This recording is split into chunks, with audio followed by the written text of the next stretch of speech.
Hello everyone, welcome to This Week in TRS-80 for the 21st of November 2018. I've just come back from Tandy Assembly in Ohio, and I'm going to be answering some questions on emails that have come in while I've been away.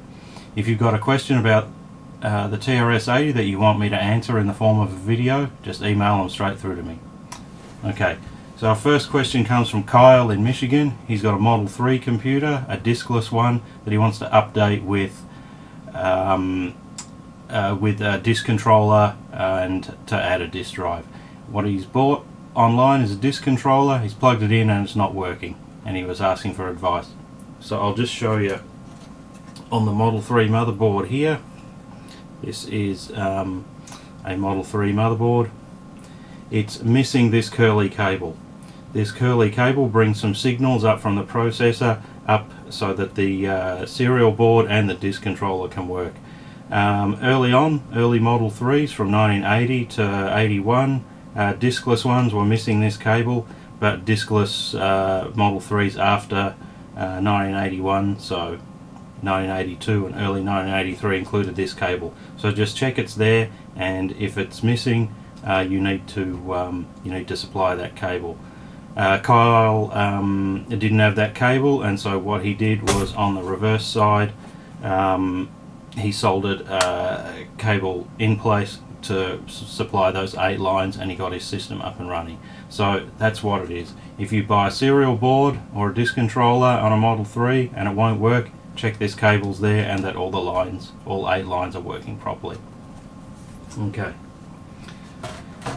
I got an email from George in North Carolina. He wants to know what to do about the power supply for his Model 1. He doesn't have a power supply for his Model 1, and they're getting hard to find and or expensive on eBay.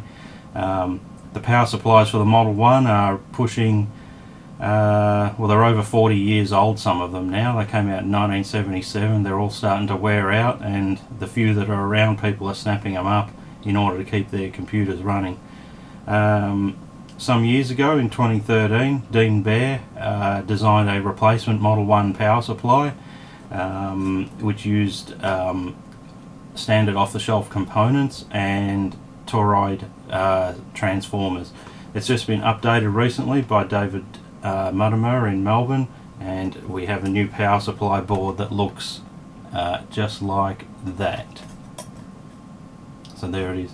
It uses toroid style transformers, which usually come in an orange box from, well, I get them from J-Card, but they can be bought from a number of sources, and they look like this.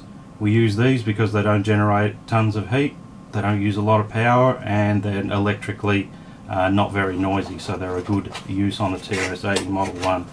I will eventually be making a kit of these boards, which comprises of all the parts needed except for the transformers. The transformers, they have a bit of weight in them, and so that kind of precludes sending them internationally because it makes for a very expensive postage journey. So I'll be probably early next year making a kit which has all the parts except the transformers, and then in your own country you just order and buy the transformers locally, solder them in, and you've got a Model 1 power supply ready to go. So this power supply, the common question is, why is it so big and why is it shaped that way?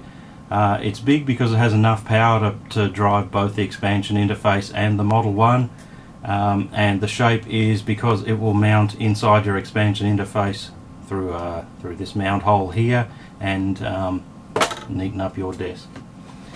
Okay, and our last question is from Daniel from Tasmania. He asks, what's the best cassette player to use on cassette-based TRS-80? So the one I've used for a very long time, and the one I generally recommend to people, is CCR81, which is this one here. Tandy sold it for a long time. It comes in both silver and white, and it has a lot of features that I think are pretty important for using on a TRS-80. If you can't find one of these, virtually any cassette player will work, though some are more easier to live with than others.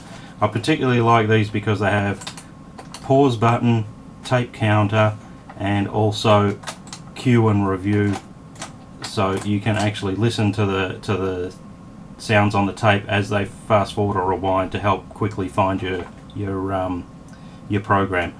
These I've found to be very reliable. Most, if not all, that I find these days are in good working condition, except that they sometimes need belts. Now, Radio Shack did make a smaller, neater little one called a CCR-82. I don't have one here, but it's about half the size of the CCR-81. They were a good unit at the time, though these days it's very hard to find one that hasn't got busted or perished belts in it. So if you're interested in a CCR-82, be prepared to pull it apart and replace the belts in it as a minimum. Now, on the topic of tape recorders, I'll just sort of point out a little. This one is a CTR-41, which was the original one supplied by Radio Shack in 1977 on the first bunch of Model 1s. These came with Model 1s from 1977 to about the end of 1978. These are okay, I've found, when you can find them. They were a high-priced cassette player for what they were at the time in the 70s. They do have a tape counter. They do have cue and review function, or they don't have a pause button.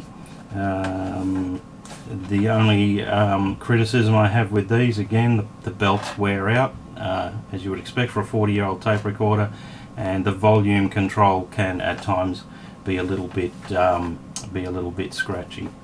And finally, just to wind up the talk on cassette players, this one here is an example of what will get the job done, though it's not exactly the most user-friendly cassette player on the market. Typical of them, though. Looks similar to the CTR-41. This is a CTR-55. What can be notable on it is that it has no tape counter, no pause, and no cue and review function. So as far as loading a program in, it will be fine, but if you have more than one program on your cassette, you'll struggle to find it unless you're going to listen to it all the way through. These are around. They weren't particularly expensive, but they are a reliable tape deck and they will get you up and running. But yeah, CCR-81, if you can find one, is probably the best cassette recorder for any tape-based TRS-80. Alright, so that's it for this week in TRS-80. I'll be back in a week or two with another episode. In the meantime, if you've got any questions, just email them through. I read them all, and I'll pick the best ones and make a video. Thanks for watching.